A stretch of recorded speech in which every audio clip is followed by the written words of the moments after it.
Bienvenidos al nuevo comentario de la Hora Silenciosa 2021, donde líderes juveniles de todo el mundo estarán participando con nosotros. En el día de hoy tendremos a... Hola, mi nombre es Claudio Cardoso, vivo en Argentina y junto a mi familia servimos a Dios en nuestra iglesia local en la ciudad de Berazategui, Buenos Aires. Te invito en este día a que leamos juntos Filipenses capítulo 3, versículos 7 al 14, para meditar en estos versículos y sacar algunas enseñanzas prácticas para nosotros. Dice así: pero cuántas cosas eran para mí ganancia, las he estimado como pérdida por amor de Cristo. Y ciertamente aún estimo todas las cosas como pérdida por la excelencia del conocimiento de Cristo Jesús, mi Señor, por amor del cual lo he perdido todo y lo tengo por basura para ganar a Cristo, y ser hallado en Él, no teniendo mi propia justicia, que es por la ley, sino la que es por la fe de Cristo, la justicia que es de Dios por la fe, a fin de conocerle y el poder de su resurrección, y la participación de sus padecimientos, llegando a ser semejante a Él en su muerte, si en alguna manera llegase a la resurrección de entre los muertos. No que lo haya alcanzado ya, ni que ya sea perfecto, sino que prosigo por ver si logro hacer aquello para lo cual fui también asido por Cristo Jesús. Hermanos, yo mismo no pretendo haberlo ya alcanzado, pero una cosa hago, olvidando ciertamente lo que queda atrás y extendiéndome a lo que está delante, prosigo a la meta, al premio del supremo llamamiento de Dios en Cristo Jesús. La carta a los Filipenses es conocida como la carta del gozo, ya que Pablo repite esta palabra muchas veces. Es interesante porque Pablo escribe en cuanto al gozo estando preso injustamente en una cárcel. Esto explica claramente que el origen del gozo en la vida no son las circunstancias, como este mundo lo dice, espera y lucha precisamente para cambiar esas circunstancias.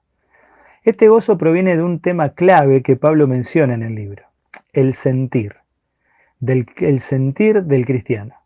El sentir tiene que ver con la forma de ver las cosas, las perspectivas, las motivaciones, con aquello que es importante para nosotros. Pero fundamentalmente el sentir tiene que ver con aquello que es la fuente verdadera de mi gozo. No con lo que decimos que es nuestro gozo, sino con aquello en lo que verdaderamente nos gozamos. Si vemos el capítulo 4, por ejemplo, de Filipenses, es la conclusión de todo el desarrollo de la carta. Comienza con la expresión así que. Y se refiere a dos personas, hermanos en Cristo, que no tenían un mismo sentir. Ahí el versículo 2. Eran buenos creyentes, pero que no veían las cosas de un mismo sentir. Esto generaba tal incomodidad que Pablo pide a los hermanos que las ayuden y les escribe la carta para indicarles cuál era el origen del problema. Y lo identifica como la falta de un mismo sentir, a causa de buscar el gozo en el lugar equivocado. Es por eso que Pablo las insta a regocijarse en el Señor. El Señor debe ser la fuente de mi gozo. Como Él no cambia, puedo estar siempre gozoso, si mi sentir, pensamientos, motivaciones, perspectivas se enfocan en Él, y por lo tanto puedo estar en paz y armonía con mis hermanos en Cristo. En los distintos capítulos de esta carta, Pablo desarrolla cuál es el sentir que produce el gozo en cualquier circunstancia de la vida cristiana. Y en los versículos que leímos hoy, hace referencia a que su gozo, o sea, el significado, el propósito, la motivación de su vida, no estaba en aquellos títulos y virtudes que el mundo, aún los religiosos, exaltaban. A causa de Cristo, Pablo perdió su estatus social, lo que él describe en el capítulo 3, versículo 4 al 6. Cosas que para el mundo religioso en que antes se movía indicaban estatus, daban seguridad, satisfacción de haber alcanzado o de ser alguien importante en la vida. Pablo perdió todas estas cosas cuando conoció a Cristo. En estos versículos de hoy, Pablo nos explica por qué no entró en depresión, desánimo, frustración cuando le fue quitado todo aquello que daba sentido a la vida según el ambiente en el cual creció. El secreto está en el sentir de Pablo, en su modo de pensar y de ver estas cosas como Jesús las ve. El versículo 7, por ejemplo, nos dice que el mundo le daba valor de ganancia a estas cosas, pero Pablo aprendió a darles valor de pérdida a estas cosas. El versículo 8 Nos dice que el mundo que lo rodeaba le daba valor de ganancia a estas cosas, pero Pablo les daba valor de basura. El versículo 8 al 11 nos va a decir que el secreto no está en que en que no eran cosas importantes o cosas malas, sino que el secreto está en que cambió el objeto de comparación. ¿Sabes? El valor de las cosas se establece por comparación. Para saber qué ropa vale más, comparamos con otras ropas y evaluamos los materiales con que fueron hechas o la empresa que la fabricó.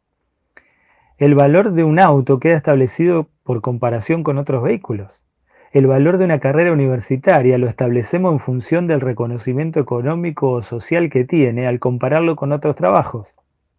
Un celular o teléfono móvil vale más o menos que otro en función de las ventajas o desventajas que uno y otro ofrecen al compararlos.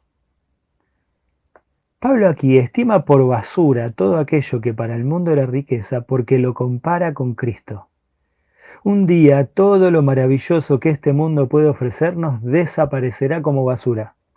Solo permanecerá aquello que estuvo relacionado con conocer y amar a Cristo.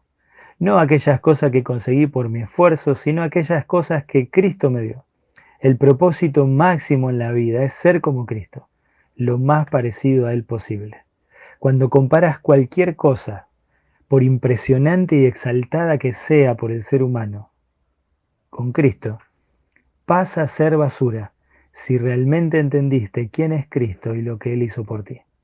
Cuando este es nuestro sentir, nada en este mundo puede alterar nuestro gozo. Pablo no había alcanzado totalmente el conocer, amar e imitar a Cristo, aún, pero hacía de esto la meta de su vida y la fuente de su gozo.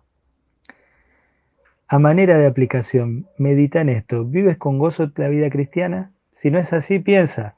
¿Has puesto tu gozo y significado de la vida en el estudio, estatus social, seguridad económica? ¿Para qué estudias? ¿Para qué trabajas? Aún en el ambiente religioso, los conflictos entre hermanos e iglesias se basan en un sentir equivocado muchas veces. El objetivo dejó de ser Cristo y fue reemplazado por una gran congregación, un templo lindo, la fama, el reconocimiento. Muchos cristianos se comparan con pastores o líderes que el ser humano exalta y se desaniman, olvidando que Dios no ve el éxito como algo que debemos alcanzar o ganarnos, sino como algo que fue logrado por Cristo y compartido por gracia con nosotros. Ser como Él es lo más importante, más allá del reconocimiento humano. No se trata de cuántos me gusta o cuántas visualizaciones tiene su predicación o redes sociales, se trata de Cristo. Si no tenés gozo en tu vida cristiana, debes evaluar qué reemplazó a Cristo como la fuente de tu gozo y la meta de tu vida. Arrepentirte y hacer del propósito de tu vida conocer, amar e imitar a Cristo. Para finalizar, recuerda que este audio no reemplaza tu tiempo a solas con el Señor. Te animo a que sigas profundizando y escribiendo tus propias aplicaciones personales.